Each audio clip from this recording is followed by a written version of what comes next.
So in these three areas, ये जो 3 क्षेत्र है, we need to be disciplined. In the हमें अनुशासित होने की जरूरत है. matter of food, खाने के बारे में it's by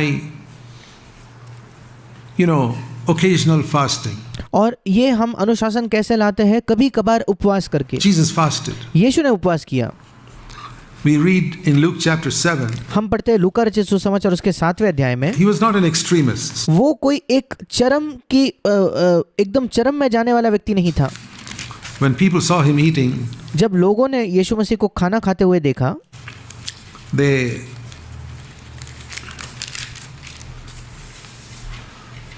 would call him a gluttonous man. Luke 7:34. और लूका 7:34 कहता है कि जब लोगों ने यीशु मसीह को खाना खाते हुए देखा तो वो कहते हैं कि ये एक पेटू व्यक्ति है.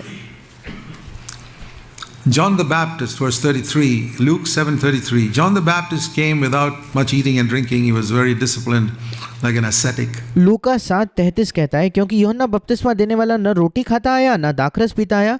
इसका मतलब वो एक बहुत ही अनुशासित व्यक्ति था, मानो कि एक साधु की तरह बहुत ज़्यादा अनुशासन रखने वाला, संसार से दूर रहने वाले व्यक्ति के समान वो था. And the Pharisees said, he's got a demon. और फिर फरीसी लोगों ने क्या कहा कि उसके अंदर दुष्ट आत्मा है. He doesn't even eat properly. वो तो खाना भी नहीं खाता सही से. The Son of Man came with plenty of eating and drinking. पर 34 वचन, मनुष्य का पुत्र खाता पीता आया. And they say he's a gluttonous man and a drunkard. और फिर तुम कहते हो कि वो देखो पेटू और पियक्कड़ मनुष्य है. Why did they call Jesus a gluttonous man? क्यों उन्होंने यीशु मसीह को एक पेटू व्यक्ति कहा? Because he was not an ascetic. क्योंकि वो एक बिल्कुल भौतिक चीज़ों से अलग होने वाला किसी इस प्रकार का एक व्यक्ति नहीं था. Saying, I won't eat that. और ये नहीं कहता था नहीं मैं ये नहीं खाता. I won't eat this. नहीं मैं वो नहीं खाता. I won't eat this. मैं वो नहीं खाऊंगा. He enjoyed his food. उसे खाना खाने में आनंद आता था.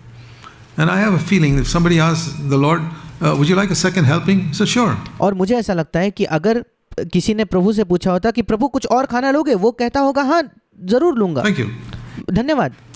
He didn't feel that is unspiritual. Some people think it's unspiritual to ask for a second helping. उसे ये नहीं लगा कि दूसरे बार खाना मांगना ये आत्मिक नहीं है. कुछ लोगों को ऐसा गलत भावना है कि दूसरे बार खाना मांगना ये आत्मिकता नहीं होने का चिन्ह है. I mean, but remember, the one who said thank you for the second helping was the one who could fast for 40 days. So if you follow him in both areas. पर ये भी याद रखे कि जिस व्यक्ति ने दूसरे बार खाना मांगा और खाना लेने पर थैंक यू कहा, वो ऐसा व्यक्ति था जो 40 दिन तक उपवास करता था. और इसलिए अगर आपको यीशु का अनुसरण करना है तो दोनों क्षेत्रों में उसका अनुसरण कीजिए. Fasting and feasting. भोजन करने में और उपवास करने में, दोनों में उसका अनुसरण कीजिए. Not just one area. ये नहीं कि आप एक क्षेत्र में भोजन करने में यीशु मसीह का अनुसरण कर रहे हो. I don't mean 40 days. मैं ये नहीं कह रहा कि आपको 40 दिन उपवास करना है. But I think it's a very, very good discipline. पर मुझे लगता है ये बहुत ही अच्छे अनुशासन की बात है To fast. उपवास करना. I did it regularly in my younger days. मैं जब जवान था तो निरंतर नियमित तौर पर इसे करता था. It says you shouldn't talk about when you are fasting, but Bible हमें बताती है कि जब आप उपवास करो तो लोगों को मत बताओ. you can encourage other people पर आप दूसरों को प्रोत्साहित कर सकते हो. to fast by saying you did. I mean, Jesus himself. और आप दूसरों को प्रोत्साहित कर सकते हो उपवास करने के लिए जब आप उनको बताओगे कि आपने खुद उपवास किया. और देखा जाए तो खुद यीशु मसीह ने भी Told others that he had fasted for 40 days. यीशु मसीह ने भी दूसरों को बताया कि उसने 40 दिन तक उपवास किया था. So I would fast because it helped me in two ways. मैं उपवास इसलिए करता था क्योंकि वो मेरी 2 तरीके से उससे मेरी सहायता होती थी. I felt this is when I was in the Navy. I'd ये तब था जब मैं नौसेना में था. work on a ship and I would go without a meal sometimes for a day, मैं एक जहाज पर काम करता था पर और एक पूरे दिन तक बिना भोजन का रहता a था. whole day, पूरा दिन just drink some milk or liquids. केवल कुछ दूध पी लिया, कुछ लिक्विड्स पी लिए. And the reason was I said, Lord, maybe one day you'll call me to serve you. और उसका कारण ये था कि मैं प्रभु से कहता था प्रभु शायद किसी एक दिन तू मुझे तेरी सेवा करने के लिए बुलाए. I thought he may call me. मुझे ऐसा लगा कि प्रभु मुझे सेवकाई के लिए बुलाएगा. And I may go to places where I don't get food. और मैं ऐसी जगहों पे जाऊंगा जहां मुझे भोजन नहीं मिलेगा. I must not be a slave to food. That is मुझे भोजन का गुलाम नहीं होना है, खाने का गुलाम नहीं होना है. the main reason. I wanted to break this slavery to food. ये मेरा मुख्य उद्देश्य था. मैं खाने की जो गुलामी है उस गुलामी को तोड़ना चाहता था. Or slavery to good food. या अच्छे खाने की जो गुलामी है उसे तोड़ना चाहता था. So one way to overcome that slavery was by fasting. और उस गुलामी पर विजय पाने का एक तरीका था उपवास करके. And the second advantage of fasting is और उपवास करने का दूसरा फायदा ये है, when I fasted even for one day, जब मैं एक दिन भी उपवास करता था तो I would really feel so hungry मुझे इतनी ज़्यादा भूख लगती थी that I would know what a hungry man in the world feels like. कि तब मुझे पता चलता था कि इस संसार में कोई जो भूखा व्यक्ति है उसे क्या एहसास होता होगा। You never know what a hungry man in the world feels like unless you've gone without food for 24 hours. आपको कभी ये पता नहीं चलेगा कि इस संसार का एक भूखा व्यक्ति क्या महसूस कर रहा है जब तक आप खुद किसी दिन 24 घंटे तक भूखे नहीं रहे हो। And that gave me compassion for poor people, and a lot of them in our country. और इस चीज़ ने मुझे हमारे गरीब लोगों के लिए एक सहानुभूति दी, और हमारे देश में कई गरीब लोग हैं, Who गरीब लोगों के लिए एक तरस इस चीज़ ने मुझे are दिया, hungry, जो भूखे होते हैं they're longing for food, and I say, और जिन्हें खाने की बहुत ज़्यादा एक इच्छा है। I need to experience that. और मैंने कहा कि मुझे भी ये अनुभव करने की ज़रूरत है। And I've never fasted more than 3 days, and that मैंने कभी 3 दिन से ज़्यादा उपवास नहीं किया है। was at a time when our church, in the early days of our church, we were seeking direction for CFC. और ये भी हमारे कलीसिया के शुरुआती दिनों में जब हम अपने कलीसिया CFC के लिए प्रभु से मार्गदर्शन मांग रहे थे। And this other brother and I decided we fast for 3 days and seek the Lord. Like it says in Acts 13, it says, ये जो हमारे कलीसिया के दूसरे भाई थे और मैं, हमने तय किया कि हम 3 दिन तक उपवास करके प्रभु से दिशा मांगेंगे, मार्गदर्शन मांगेंगे कलीसिया के लिए। और ये बिल्कुल वैसा है जैसे प्रेरितों 13 में लिखा है those early people fasted कि वो शुरुआती के जो मसीह लोग थे उन्होंने उपवास किया, and prayed and worshiped God, उन्होंने उपवास किया, प्रार्थना किया, प्रभु की आराधना की, and God spoke to them, and we और प्रभु ने उनसे बात की। wanted that. So there is a और हम भी ये चाहते value थे, in fasting, and also और इसलिए उपवास करने का एक मूल्य है, for casting out demons. और उसी के साथ साथ दुष्ट आत्माओं को निकालने के लिए। You know, we encountered demons in the villages of India, Bharat के गांव में हमने कई दुष्ट आत्माओं ग्रस्त लोगों को देखा है, and you can't really serve the Lord in the villages of India if you don't know how to cast out a demon. और आप भारत के गांव में प्रभु की सेवा नहीं कर सकते अगर आपको दुष्ट आत्माएं निकालना नहीं आता तो। Because a demon-possessed person doesn't need counseling. क्योंकि जिस व्यक्ति के अंदर दुष्ट आत्मा होती है उसे सलाह की ज़रूरत नहीं है, उसे बहुत ज़्यादा काउंसलिंग या सलाह मशवरा की ज़रूरत नहीं He है, needs deliverance. उसे छुटकारा चाहिए। There's a lot of difference between counseling and deliverance. किसी को सलाह देना, किसी को समझाना और किसी को छुड़ाना, इन दोनों में बहुत बड़ा अंतर है। So there was, Jesus had given his disciples authority यीशु मसीह ने अपने शिष्यों को अधिकार दिया to था cast out demons. कि वे दुष्ट आत्माओं को निकालें। Go and cast out demons. वो कहता है कि तुम जाकर दुष्ट आत्माओं को निकालो।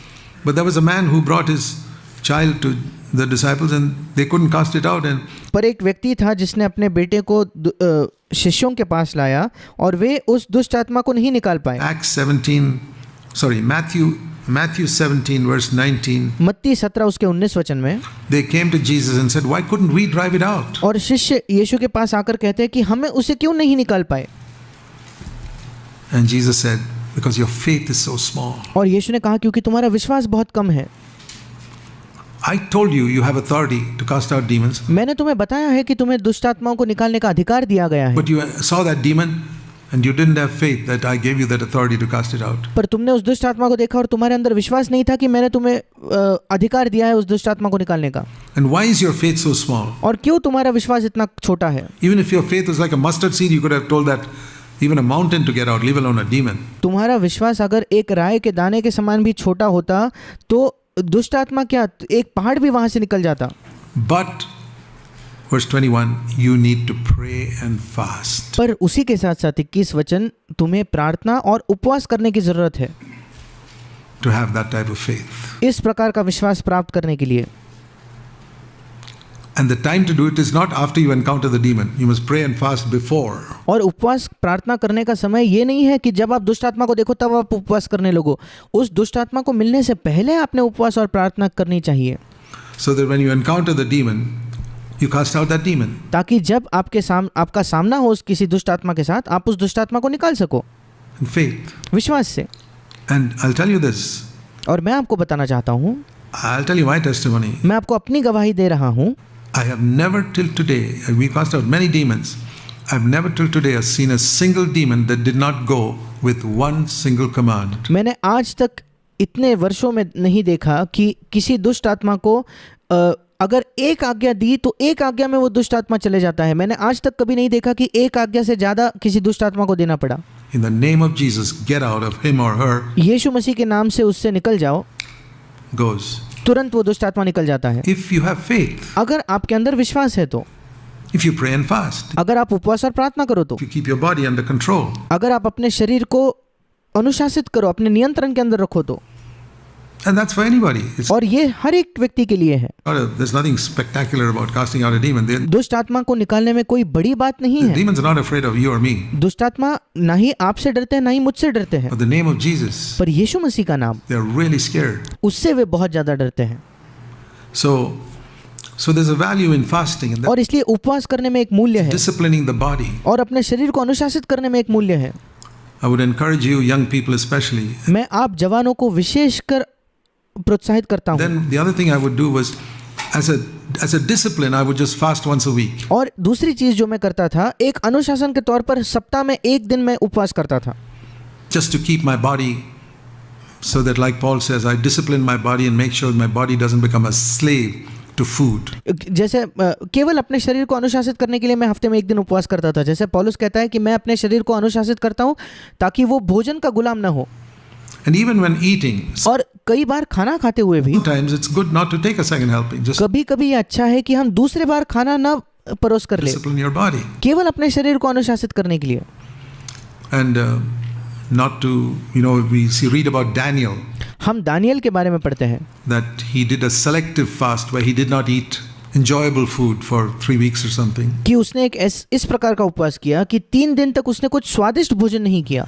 So that's another type of fast where you can't go to a total fast from all food. ये एक दूसरे तरीके का उपवास है जहां आप हर सब प्रकार के भोजन से तो नहीं उपवास कर रहे, Say I will not eat anything which is really enjoyable, पर आप कहते हो ऐसी कोई चीज जो वाकई में स्वादिष्ट है उससे मैं नहीं खाऊंगा, which I really like. I'll just जो मुझे बहुत ज्यादा पसंद है वो मैं कुछ समय नहीं खाने वाला, eat simple food मैं केवल साधारण सा भोजन करूंगा for 2-3 weeks because I'm seeking God about something. 2-3 हफ्तों के लिए मैं ऐसा करने वाला हूँ। क्यों? क्योंकि मैं परमेश्वर को किसी चीज के लिए खोज रहा हूँ।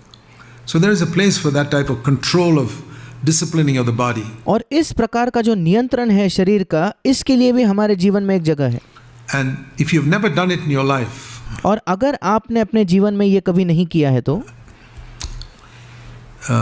this is not from scripture. अब ये जो मैं कह रहा हूँ ये बाइबल से नहीं है। John Wesley said, if you have never fasted, I don't even know whether you're born again. John Wesley ऐसा कहते थे कि अगर आपने कभी उपवास नहीं किया तो मैं नहीं जानता कि आपका उद्धार हुआ भी है या नहीं, कि आपका नया जन्म हुआ भी है या नहीं। Because Jesus never said, if you fast. क्योंकि यीशु ने कभी ये नहीं कहा अगर तुम उपवास करो तो। What did he say in Matthew 6:16? यीशु ने क्या कहा मत्ती 6:16 में? When you fast. जब तुम उपवास करो। Have you read Matthew 6:16? क्या आपने कभी मत्ती 6:16 पढ़ा है क्या? When you fast. जब तुम उपवास करो। Verse 17, when you fast. 17 वचन में फिर एक बार वो कहता है जब तुम उपवास करो। Anoint your head and wash your face. He never said if you fast. तो अपने सिर पर तेल मलना और मुंह धोना, उसने कभी ये नहीं कहा कि अगर तुम उपवास करो तो। Do you know the difference between if you fast and when you fast? क्या आप इन दोनों वाक्यों में अंतर जानते हो? अगर तुम उपवास करो और जब तुम उपवास करो, इन दोनों में कोई अंतर क्या आप जानते हो क्या? Simple English. ये साधारण सी भाषा का इस्तेमाल है। So Jesus expected his disciples to fast, but it was not compulsory. और यीशु ये अपेक्षा रखता था कि उसके शिष्य उपवास करेंगे, पर उसने ये कोई जोर जबरदस्ती नहीं की। It was not thou shalt fast. उसने नियम की तरह ये नहीं कहा कि तुम्हें उपवास करना है। Like thou shalt keep the Sabbath day. No, जैसे पुराने नियम में एक आज्ञा थी कि तुम सब्त के दिन को पवित्र it's रखना। not the spirit of the law. ये व्यवस्था की आत्मा में यीशु ने ये नहीं कहा। But that is a great help to control our body. पर ये उपवास करना हमारे लिए एक बड़ी सहायता है अपने शरीर को अनुशासित करने में, अपने शरीर को नियंत्रण में लाने में।